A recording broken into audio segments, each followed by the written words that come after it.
Ahí va. La idea de hoy, sí, es empezar a ver, si se quiere, arrancamos viendo como cuestiones sociológicas muy en el aire, digamos, que la verdad que en general la mayoría de los TPs lograron como al menos acertar, como dar en el blanco en lo que cada autor, digamos, más o menos proponía, en eso, digamos, estuvieron bien. Después en la corrección van a ver que yo a veces les tiro una indicación, una sugerencia, algo, pero no es que esté mal, sino que es simplemente una vueltita de tuerca, porque por ahí uno cuando está aprendiendo a usar una herramienta, dice, bueno, lo uso en este plano, y después por ahí hay más planos, ¿sí?, en las que se puede usar. Por ejemplo, los compañeros que utilizaron el modelo de Weber de los tipos ideales, a veces hicieron muy bien en delinear, digamos, un tipo ideal, pero lo contraponían con otras ideas que no las llamaban tipos ideales, y en realidad ahí lo que está pasando es, si tomamos la dinámica de Weber, es que se están contraponiendo diferentes tipos ideales, ¿no? Por ejemplo, cuando hablaban de un equipo de fútbol, de un funcionamiento, de una idea de un deporte, ¿no? Eso, digamos, por un lado. Los que utilizaron por ahí más el tema del campo de Bourdieu, hicieron bien en delimitar lo que era un campo, es decir, pudieron, si se quiere, descifrar, encontrar un campo de reglas y de hábitos en la sociedad, pero les faltaba ver cómo la dinámica interna. Es decir, tomaban como, bueno, hay un campo, pero adentro de ese campo no lograban, si se quiere, desarrollar un poco más, como qué tensiones y qué conflictos había dentro, ¿no? Son pequeñas cosas que son totalmente entendibles. Para la gran mayoría, estos son autores que por ahí nunca vieron, o por ahí han visto, quizás medio por arriba, o han escuchado, digamos, encontrarse con tan rápido, digamos, con estos autores y estos conceptos, es bastante jodido, pero está bueno, digamos, que poder practicarlo, ¿sí? Me pasó en el caso de algunos que me consultaron y me mandaban como un primer esbozo de texto, y era como, bueno, un texto de un estudiante de terciario escrito, ¿no? Periodismo deportivo, X. Uno ya lo tiene bastante estandarizado, ya lo conoce. Cuando yo les hacía alguna corrección y les decía, digamos, que manden más de frente el tema del autor que habían elegido, ahí el texto agarraba otra densidad, ¿sí? No sé si ustedes lo notaron cuando tuvieron que hacer el trabajo, ¿sí? La primera versión de muchos de los trabajos era ustedes hablando de algo, de deporte, pero cuando le agregan el concepto de un autor, ahí ya tiene otro peso lo que están diciendo, ¿sí? Tampoco es que van a salir a hablar de todo, tampoco van a hablar de una receta de omelette y le van a poner Bourdieu, bueno, no es necesario, ¿no? Pero en algunos momentos que tengan que escribir algo y por ahí no tengan demasiado material o lo que sea, la apelación a un concepto teórico a veces les da si se quiere, ese barniz de solemnidad o de importancia académica, ¿sí? Ese es un recurso bastante piola, ¿sí? Y cuando uno empieza a escribir, siempre es bueno, digamos, tener eso, ¿sí? Porque si no, se vuelve muy descriptivo todo, ¿sí? Entonces, por ejemplo, algunos TPs que claramente iban a ser muy descriptivos, sobre todo, no sé, los de Weber, los que eligieron tipos ideales, se volvían, digamos, muy descriptivos porque tenían que describir una realidad. Cuando solo describían es como, bueno, genial, es un estudiante hablando de cosas. Pero cuando le mandaban el concepto, ahí ya, por suerte, tenía otro peso, digamos. En ese sentido, se notó, digamos, bien el cambio, digamos. Por lo menos de mi lado lo noté. No sé ustedes, a la hora de hacerlo, si se les complicó o no. ¿Cómo les resultó escribir el TP?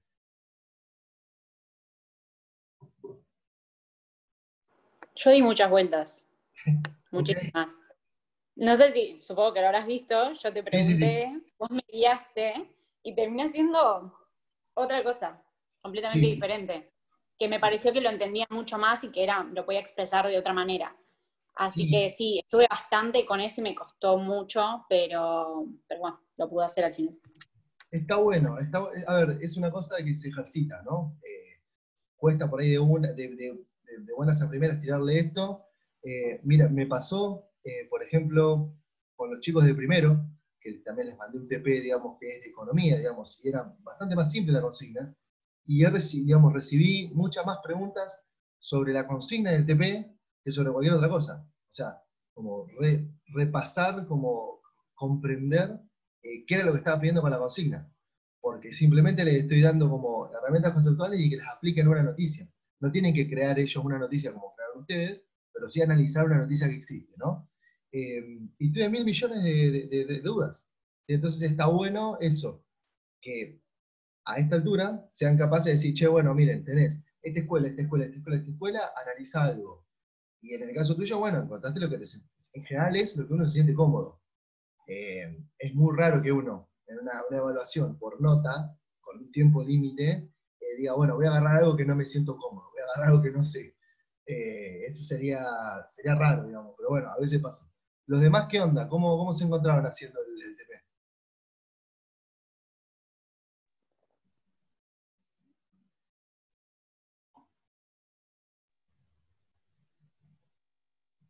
No se peleen, ¿eh? A lo primero costó, profe, un poco. Yo igual te había mandado el archivo. Cuando vos me respondiste, la verdad dije, no sé qué hacer realmente porque en un punto digo, cambio todo, cambio solamente una parte. Aparte, después cuando vos me explicaste bien el tema de los diferentes equipos de Gallardo, ahí dije, uy, acá hay un montón de cosas para analizar también. Sí, Entonces ahí traté de ir como desarrollando un poquito más y profundizando un poquito más en cada uno de esos equipos. Y después también agregué el tema de la acción social que me pareció interesante y que aparte también estaba dentro de lo que es tipo ideal.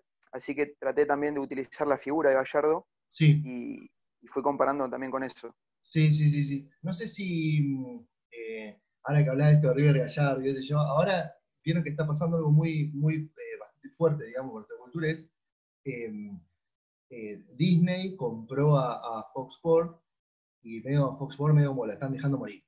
Y medio como que los otros canales están rapiñando los periodistas y ahora muchos han ido a parar a ESPN. Eh, y ahora tenemos un programa, digamos, con la vuelta estelar de Fernando Niembro, ahí en ESPN, creo que fue el lunes a la noche. Eh, Nada, un miembro que acapara la cámara, que está recontraherido, está súper enojado, pues se tuvo que mandar a borrar como de la escena pública, bueno, más allá de eso es consideración mía, pero eh, se nota en los cachitos que vi a la noche, y después en algunos memes y fragmentos que vi, se nota mucho el uso si se quiere, los tipos ideales, o la reducción de una realidad, ¿no? Sobre todo es lo que hace, por ejemplo, eh, no sé, cuando por ahí Fantino como disparador tiene una pregunta, lo que en general está haciendo es la típica de la televisión, ¿no? Tirar a un grupo como de panelistas o de gente que opina, tirar opción A, opción B, y se reduce en alguna opción que en general está dando cuenta de un tipo ideal, ¿sí? Porque no está describiendo toda la realidad, sino que está diciendo como, bueno, no sé, en un momento el tipo pregunta, bueno, ¿debería volver el fútbol si no vuelven las clases? Como que reduce realidades todo el tiempo viendo que es meritorio y que no, ¿no? Después está la participación de cada uno, bueno, no sé, nada, uno de los periodistas, creo que es Miguel Simón, pobre, trata de hablar y después lo tapan con un montón de- de prejuicios y estereotipos, pero bueno, nada, va encontrando la dinámica. Pero digo, es muy común en los programas que vemos en el periodismo deportivo esto, un tipo ideal contra otro, ¿no? Como el River de Gallardo contra el River de Alfaro, el Boca de Alfaro, digo. No sé, el Boca de Bianchi contra el River de Gallardo, ¿no? Esas como son típicas comparaciones que, que parten desde comparación de tipos ideales. Pero bueno, eh, sí, es un proceso, digamos, que tenemos que ver. La idea ahora digamos, de esta clase y las que vienen es empezar a ver como análisis más aplicados, si se quiere, a lo que es la dinámica propia de las sociedades. En general, hoy lo que elegí, los textos que vamos a ver hoy es, por un lado, los textos que prepararon los compañeros, ¿sí? Sobre lo que es el desarrollo del fútbol en el área metropolitana de Buenos Aires, y eso por un lado. Y yo eso lo voy a ir complementando con lo que es, si se quiere, el desarrollo a lo largo del siglo XX del fútbol, en general en Occidente. ¿Sí? Nada, les pasé el texto un poco tarde, así que bueno, de nuevo disculpas por eso. A los que preparen para la semana que viene el próximo tema, ya se los mando hoy o mañana. ¿Sí?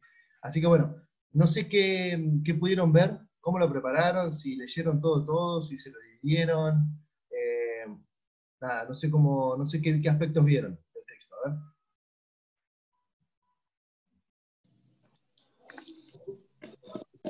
Lo dividimos en tres partes. Si quieren, empiezo yo. ¿Empiezo? Sí. Métale. Es para, o sea, a ver, yo el texto, perdón, yo el texto lo leí, ¿sí? O sea, Sí. aprovecho para tomar mate. Pero los demás, sí, les recomiendo fuertemente que le presten atención a los compañeros y que tomen nota, les hagan preguntas, ¿sí? Si hay algo por ahí yo tenga que saldar, yo me meto e intervengo. Pero aprovechen porque de mucha de esta dinámica va a surgir la próxima evaluación, ¿sí? Así que el esfuerzo que hacen los compañeros que prepararon el texto, ¿sí? Tómenlo en cuenta los demás y nada, o sea, es una cosa recíproca. La semana que viene, otros compañeros hagan el esfuerzo, ¿sí? Sí, dale, Germán. Bueno, el texto trataba sobre los clubes y cómo influyó esto en el desarrollo urbano del siglo XX en Capital Federal y lo que es el AMBA. Bueno, primero Mariano Gruszewski lo que contaba, este licenciado en Sociología, era que la Capital Federal era la jurisdicción récord por ser la jurisdicción con más estadios en el mundo, ¿no? 18 estadios en sus 203 kilómetros cuadrados, que si le sumamos lo que es el AMBA, llegamos a 50 en total. El primer subtítulo, lo que era jugadores socios, los primeros exploradores de los suburbios porteños, sí. Empezaba desde el siglo XX, con la ola de fundaciones de clubes, en donde los protagonistas eran los jóvenes que venían a querer participar de esta liga argentina, entre comillas, porque era monopolizada por los ingleses, ¿no? Que habían traído el fútbol y solamente jugaban los ingleses. Entonces, estos jóvenes querían meterse en esta cultura ya impuesta por los ingleses. Julio Friedenberg, un autor de la historia social del fútbol, en el que se apoyó en casi todo el texto Gruszewski, Sí. hablaba de una subcultura juvenil que venía como a romper, o no sé si a romper, pero a meterse, ¿no? en estos valores, en esta cultura que habían impuesto los ingleses en Argentina. Entonces, estos clubes, que se fundaron la mayoría en la década del 10, fueron incorporados rápidamente a los torneos, pero estos requerían algunos requisitos, como por ejemplo, primero había que fundar un club, segundo, tener un sello que los identifique, Sí. y tercero, poseer un estadio para hacer de local. Algunos, como pudieron, lo consiguieron, y anteriormente estaban inscritos en ligas independientes. Por ejemplo, en 1907 había un montón de estas ligas en donde participaban aproximadamente 350 equipos en total, con menos exigencias, ¿no? que la liga profesional. Había una escasez de dinero, entonces los estadios se construían en zonas portuarias, en terrenos que estaban vacantes o por cesión de tierras públicas, o también cerca de edificaciones no tan lejos del centro, lo que era la ciudad tradicional todavía, ¿no? de Capital y Gran Buenos Aires. Friedenberg arrojaba una estadística que era que un tercio solamente de todos los equipos estos poseían un estadio. Y poseer un estadio no solamente significaba un bien material, sino que ya era como simbólico, porque representaba el honor y la pertenencia ante la tradición inglesa, ¿no? Que la tradición inglesa era tener un estadio propio para ser de local, y si un club compartía estadio o jugaba en tierras públicas, era como humillante, ¿no? Ante esta tradición inglesa. Entonces, por eso querían tener un estadio propio. Para la década del 20, los que no consiguieron estadios tuvieron que dedicarse a otro deporte, o simplemente desaparecieron estos clubes, y los que sí consiguieron estadio se adaptaron rápidamente a la liga profesional, y además, bueno, fueron participantes, ¿no? de este desarrollo del deporte en Argentina, y también construyeron otras edificaciones, ¿no? Que no solamente tenían que ver con el fútbol, sino con otros deportes. Graciela Silvestri, una arquitecta y doctora en historia de la arquitectura, hablaba de esta noción de paisaje entre la relación de los clubes y el desarrollo urbano, en donde la idea de los clubes era identificar al barrio con sus colores, con sus socios, y con sus hinchas, ¿no? Los valores que poseía el club. ¿Cómo se hizo? Bueno, primero que nada, como el torneo obviamente se disputa a veces con partidos visitantes, cuando este club recorría otra ciudad, se daba a conocer sus colores, sus valores, sus hinchas, entonces otros barrios, otra gente identificaba tanto a este club como al barrio por ser local, ¿no? Por ser local este club.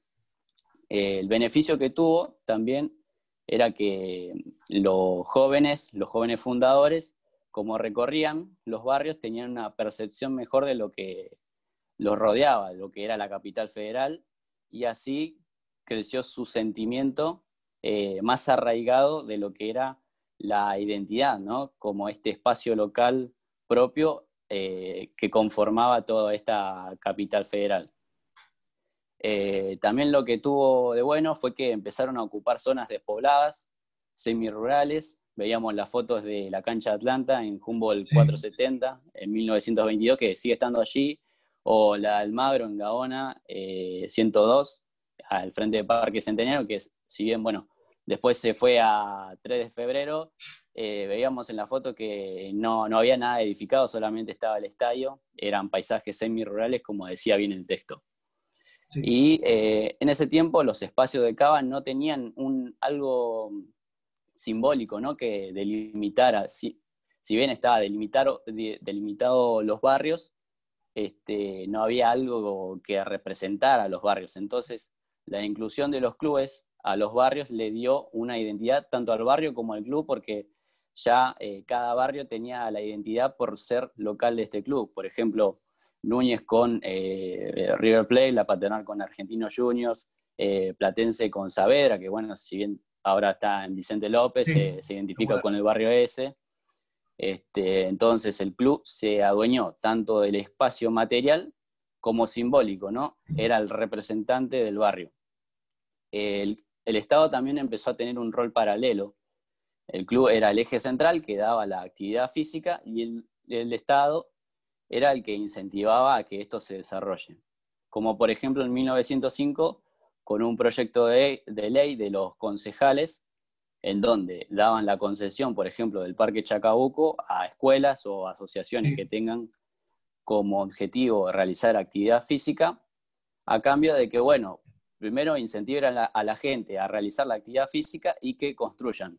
O sea, esta ley lo que decía era que delegaba, ¿no?, esa parte del gobierno, se lo delegaba a los clubes para que construyan lo necesario para realizar la actividad física, a cambio también de incentivos, porque le daban subsidios, extensiones de impuestos, permisos para construir y cesiones de terreno, a cambio de que el club realice estas actividades físicas y que construyan lo necesario para que se realice esta. Ahí va. Bien. Bueno, ya. Buenísimo. Digo yo. Sí, me acabo un segundito, un par de cositas. Muy buena la exposición, Germán. La semana que viene te paso los textos y da la clase vos. Yo apago la cámara y me quedo como Dylan, así acá tranquilo. Sí, me pongo una factura. Suscribo. Vamos de última. Sí, vamos. Te mando. Suscribo con el profe Ger. Quédate más tranquilo, mate, profe. Te mando un Rappi con una docena de facturas, no sé. Vemos, laburamos, Germán, la verdad, gracias. No, muy buena la exposición. Un punto importante, ¿sí? Acá les paso, les voy a pegar un link en el chat, ¿sí? Es un Google Maps en donde están indicados como los grandes estadios de la zona del AMBA, y realmente es como dice Germán, es impresionante para una ciudad, digamos, que ya es grande, porque Buenos Aires es una ciudad grande, la cantidad de estadios de fútbol que hay. Estamos hablando estadios grandes, no solamente canchas de fútbol o complejos deportivos, o sea, es bastante impresionante, ¿sí? Acá les paso el link. Creo que es récord, profe, la cantidad de estadios en Buenos Aires. Sí, el otro día vi una noticia que dividía también como los cuartos en Londres. Londres es una ciudad mucho más tradicional, lugar donde se fundó el fútbol además, claramente, pero creo que incluso más que Londres, ¿sí? O sea, es muy impresionante. Ahí fue... Entiendo que funciona, ¿sí? Tienen claramente, o sea, no solo adentro de Buenos Aires ya es impresionante, pero si agarramos el primer gran cordón de conurbano, vemos que hay una gran cantidad, ¿sí? Y una cosa muy, muy interesante que nombraba Germán es el tema de, hay una vida pública en Buenos Aires, ¿sí? La característica de Buenos Aires es que a partir de 1880, ¿sí? Empieza a tener una actividad, si se quiere, hasta furiosa de la población, ¿sí? Sin importar el sector social, ¿sí? En otros lugares, no sé si vieron la serie de Netflix sobre el origen del fútbol, de cómo era primero un juego de ricos, ¿no? Un juego de caballeros, que básicamente tenían tiempo libre, podían entrenar y qué sé yo, cómo eso se oponía a los obreros que jugaban y que querían competir, ¿no? Obviamente, porque son juegos y se compite. Si no, todo bien, cada uno es experto en hacer una pavada dentro de su casa. La cuestión acá era competir en el espacio público. En la Argentina, ¿sí? Rápidamente, como bien decía Germán, tuvo una dosis de plebeyismo, si se quiere. Primero lo traen los ingleses, las ligas son medio cerradas, y al toque empieza a haber una competencia fuertísima de parte de criollos y de personas locales de decir, che, nosotros también armemos ligas, juguemos, y frente a eso, y es un fenómeno que lo podemos ver un poco incluso hoy como está pasando, frente a una necesidad surge una medida, ¿sí? O sea, ocupaban terrenos para hacer canchas de fútbol. Frente a eso, lo que nombraba Germán al final de su intervención, es el tema de, bueno, sancionar una ley y decir, bueno, sí, ustedes como asociación, como grupo de privados o ciudadanos, pueden como arrendar o tener proyectos o le damos beneficios para que puedan construir, lo que sea. Lo que estaba haciendo el Estado, cuando el Estado hace eso, es porque ya llegó tarde, es porque ya alguien del mundo de lo privado está ya armando esas movidas y lo hace mejor o de un modo más completo y más democrático que lo que hace el Estado. El Estado argentino en general, cuando saca una ley, ya llegó tarde, ¿sí? Está como sancionando una situación que ya pasa de hecho, ¿sí? Y esto aplica a casi cualquier rubro, digamos, en general es así. Cuando intenta como o reprimir algo o intenta legislar algo, es porque la sociedad ya pasa mucho de eso, es muy visible, siempre como llega tarde. Entonces, se ocupaban terrenos, se empezaron a delimitar los barrios, y acá hay un elemento fundamental que también Germán, por suerte, lo nombraba bastante, que es el concepto de identidad, ¿sí? En una ciudad nueva, en una ciudad con una movilidad impresionante, piensen que la ciudad de Buenos Aires crece en 40 años, crece 10 veces, ¿sí? Al menos, en población. Es decir, en 1867, que es el primer censo, creo que hay 400.000 personas. Después, el censo nacional de 1904 da 8 millones de personas. O sea, imagínense toda esa cantidad de gente volcada a Buenos Aires, sin una instrucción clara de dónde ir. Porque en ciudades más tradicionales, claramente la población nueva, la población migrante va a los lugares pobres, como ya pasa hoy en Buenos Aires, ¿sí? Un inmigrante que llega hoy buscando oportunidades para vivir a Buenos Aires, no se va a un departamento en Recoleta. Muy probablemente termine, sí, en una pensión en zona sur de Buenos Aires. Eso ya está delimitado, ya hay un mercado que lo ordena. En este momento era más raro, ¿sí? ¿Por qué? Porque la élite, por ejemplo, la gente de mucha plata, a partir de 1870 se había empezado a ir desde la zona sur de San Telmo, de Barracas, de La Boca, por la peste que hubo, entonces empezaron a ir hacia lo que es Barrio Norte y a toda la zona de lo que es zona norte, ¿sí? de Buenos Aires, Olivos, San Fernando, San Isidro, ¿no? Entonces, una ciudad muy dinámica daba oportunidades para que grupos de gente, y a veces estoy hablando simplemente de grupos de gente de un lugar, empezara a, como puede pasar hoy, agarrar un baldío, limpiarlo, empezar a delimitarlo, ¿sí? Empezar a cuidarlo, como si, bueno, este espacio no se usa para nada más que para esto, jugar fútbol, ejercer deporte, ¿sí? Días de campo, bueno, parece una pavada, pero en una ciudad nueva, ¿sí? Que no estaban ni siquiera violando una ley, porque la verdad es que ni siquiera había una ley para regular eso, estaban dándose un sentimiento de identidad. Piensen cómo de un grupo de gente que se decide a ocupar un terreno y, no sé, limpiarlo y mantenerlo y armar un equipo de fútbol, ¿sí? Empiezan a surgir identidades fortísimas que tenemos hoy en día, 100, 120 años después, ¿sí? Como pueden ser, digamos, lo que son los barrios de la Paternal, el barrio de Matadero, el barrio de, bueno, Atlanta, ¿no? En Villa Crespo, ese tiene otra trayectoria, vamos a ver si lo podemos desarrollar ese tema, o las grandes identidades, ¿no? De Boca River, ¿sí? Racing Independiente un poquito más afuera en el AMPA, allá en Avellaneda, muy cerca una cancha de otra, es muy irreal tener 2 estadios gigantes a 500 metros de distancia. Es ineficiente, primero, digamos, urbanísticamente no está recomendado tener 2 monstruos así, uno enfrente del otro, pero bueno, eso da a cómo la gente, ¿sí? La gente le dio significado a las ciudades del AMBA. ¿Se entiende? Eso es fundamental. El rol democrático, si se quiere, de hecho, que tiene la organización social sobre el espacio urbano, es muy importante, ya desde los inicios. ¿Sí? Nada, quería como dejar bien eso en claro porque es un tema muy sociológico, el tema de las identidades, ¿no? Y la típica cargada, ¿no? A San Lorenzo, ¿de qué barrio sos? ¿No? Es como parte de otro proceso esto de ser de un club, ser de un barrio, ¿sí? Es muy impresionante eso. Pero bueno, sí, Mica, dale play, perdón.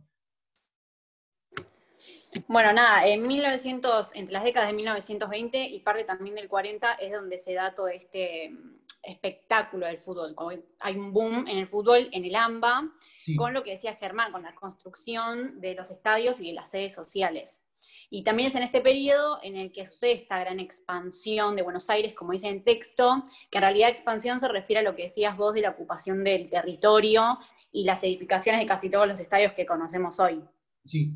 Pero cuando se construyen estos estadios, también surge una dimensión social, porque no solamente se crea el estadio de fútbol en sí, sino que además se crean otros espacios para otras actividades, como básquet, tenis, o también hasta salones donde se daban otras actividades culturales. Sí. Y a raíz de esto, y con estas instalaciones, los clubes de fútbol empiezan a ser ámbitos sociales, donde la gente se encontraba y, no sé, capaz se daban negociaciones entre distintas clases sociales o corrientes políticas, y es por eso que los clubes empiezan a ser parte como de este proceso de construcción de un nuevo lugar público.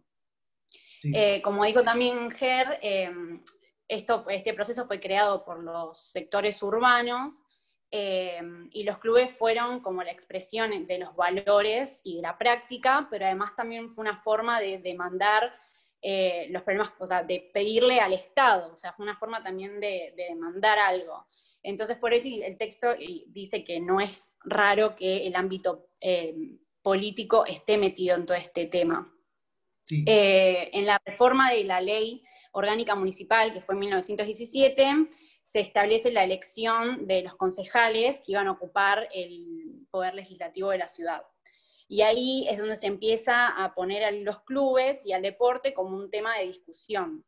Primero se discutía el rol del poder público en la práctica, pero también se discutía el tema del uso y la cesión de los terrenos municipales para esta.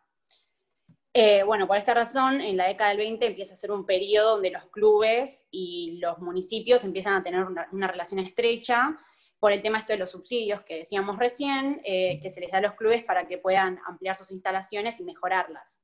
O sea, básicamente lo que quiere decir es que cuando estos clubes empiezan a tener más socios, empiezan a ampliarse y a desplegar esa dimensión social, es donde el Consejo Deliberante empieza a darles una ayuda. O sea, el Estado empieza a ayudarlos. Exacto. Pero además de esta... ¿Qué? No, está.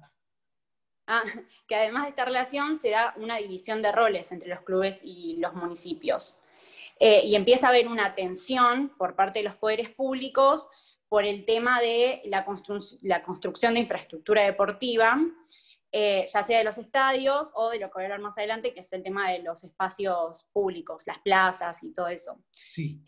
Bueno, entonces las discusiones empiezan a darse en torno a si estaba bien o no darle esos subsidios a instituciones que eran privadas, pero que a la vez eran las únicas que se encargaban de crear este ámbito social que el Estado en ese momento no se hacía cargo, o sea, no era algo que era parte del Estado, sino de estas instituciones. Sí.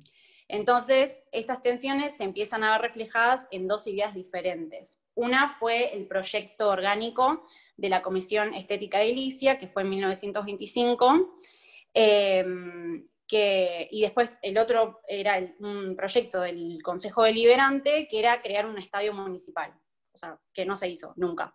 No, En la idea del proyecto de Comisión Estética de Edilicia, fue creado en la presidencia de Marcelo T. Alvear, y la idea era crear una gran plaza en todos los barrios, con el fin, en realidad, básicamente, de que se haga ejercicio físico, porque para ellos garantizar la salud física y moral era lo más importante. Y es en este proyecto que el deporte y el ocio empieza a ser como representación de todo esto. Y se habla mucho del tema de airear y de ventilar, Sí. Que no es algo que ellos decían que fuera como algo esporádico, sino que querían que fuera parte de un sistema, o sea, un sistema de plazas, para que así se diera un sistema como de ventilación urbana. Y explicaba que, por ejemplo, las avenidas unían a las plazas entre sí y que partían desde el centro hacia las periferias. Sí. Entonces habla como de las plazas como un pulmón de las avenidas. Sí. Una cosita. Después, Perdón, que sí. en el mapa que les pasé en el link, por ejemplo, si ustedes se fijan dónde está cada estadio, en general no está más de 500 metros o de una gran avenida, de una autopista hoy en día o de una vía de tren, ¿sí? Entonces ahí te da como el tema de no solo del acceso o la movilidad de la gente, sino también de cómo se van armando el entramado urbano, ¿sí? Hoy por hoy, en este momento, como decía bien al principio Germán, en un espacio tan llano y tan plano como la ciudad de Buenos Aires y el AMBA, en 1940 no tener grandes edificios para encontrar un estadio también era un norte, ¿sí? Cuando uno va a un lugar nuevo, se guía por grandes edificios, bueno, y acá vas a tener la municipalidad, alguna gran iglesia, obviamente, una plaza, y vas a tener un estadio. Está muy metido en nuestra cultura también. Preguntar a ver si hay algún estadio, algún parque grande o lo que sea, ¿sí? Eso es muy notable. Sí, Mica, dale. Bueno, además de eso, también muestra el plano de una obra que se iba a hacer en la Plaza Avellaneda, y básicamente muestra que en el centro estaban las plazas, como las que conocemos nosotros, donde hay pastitos, jueguitos y todo eso, y en las esquinas, está en la esquina superior derecha, en la esquina inferior izquierda, habían canchas de fútbol. Y lo que llama la atención de esto no es tanto la idea de poner una cancha de fútbol en una plaza, porque en realidad eso ya se estaba haciendo en Europa, sino que nunca se hizo, nunca se concretó en Buenos Aires que las canchas estuvieran adentro de una plaza, y todo lo contrario, o sea, fueron los clubes los que materializaron esa idea, por así decirlo. Y encima lo hacen con fondos propios, o sea, con las cuotas de los socios, con diferentes actividades, y también con una ayuda del Estado. Sí. En cuanto al otro proyecto del estadio municipal, aparece la idea antes, en 1920. Y básicamente el argumento que ellos tenían para que se llevara a cabo esta idea era que se hacía en otros países. Y decían que en Argentina no contaban con esos progresos y obras que en otros países del extranjero sí tenían. Y se fijaban siempre en el modelo europeo y también en el norteamericano. Entonces, durante toda la década del 20 se trató de que se llevara a cabo esta idea, pero nunca se aprobó ni se hizo. Y en el texto marcan que nunca se aprobó por la relación que tenía el intendente de ese momento, que era Carlos Noel, con el Consejo Deliberante. Como que los ignoraba todo el tiempo. Sí, sí. Entonces, también dicen que este mismo intendente es el que en 1925 encara el proyecto de estética edilicia, que tampoco se hizo, que era básicamente crear como estadios en las plazas. Sí. Y ahí es donde se marca esta cosa de que el Estado cumple bien el rol de equipamiento deportivo, pero que los clubes, las instituciones, son las que en realidad materializan esa idea. O sea, los clubes se encargan del deporte y el ámbito social dentro del deporte, y el Estado solamente ayuda para que eso se pueda hacer. Sí, sí, sí, eso es una constante en el caso de Buenos Aires o del Estado argentino esto. No solo llegar tarde, sino como ver cuánto puedo delegar, y esto es visto al lado malo, porque nosotros nos enfocamos en el Estado, pero también es interesante ver qué impresionante la capacidad de organización, ¿sí?, de esos grupos de ciudadanos, ¿sí? Porque piensen que es parte de la idea de, bueno, ocupemos un lugar, punto. El otro punto interesante, bueno, cierro con esta idea y volvemos a iniciar la sesión. Pensá esto que decías vos, Mica, del tema de esto, de los pulmones, ¿no? De las plazas, cada tanto espacio. Fíjense qué necesario se volvería hoy eso, qué bueno sería hoy. Yo digo, estoy en Almagro, en el centro, Capital Federal. Tengo un parque acá, tengo el Parque Centenario, acá a 5 cuadras, y está estallado de gente ahora, ¿sí? Porque bueno, pasó esta situación de la pandemia, y todo el mundo decía, bueno, si tengo que salir a encontrarme con alguien, me encuentro en el parque, ¿no? Pero realmente está, o sea, como nunca, yo nunca vi el parque como, te das cuenta la demanda de gente, de la gente, de un espacio verde. No sé, digamos, en sus barrios, pero acá acá en cualquier barrio de capital, cualquier plaza hoy en día está a reventar de gente, o sea, da cuenta de una demanda y una necesidad, ¿sí? Que lo vamos a ver igual, vamos a ver a qué pasó con eso, con la parte que diga Rama, pero bueno. Bueno, salimos y volvemos a entrar y seguimos con el peloteo este.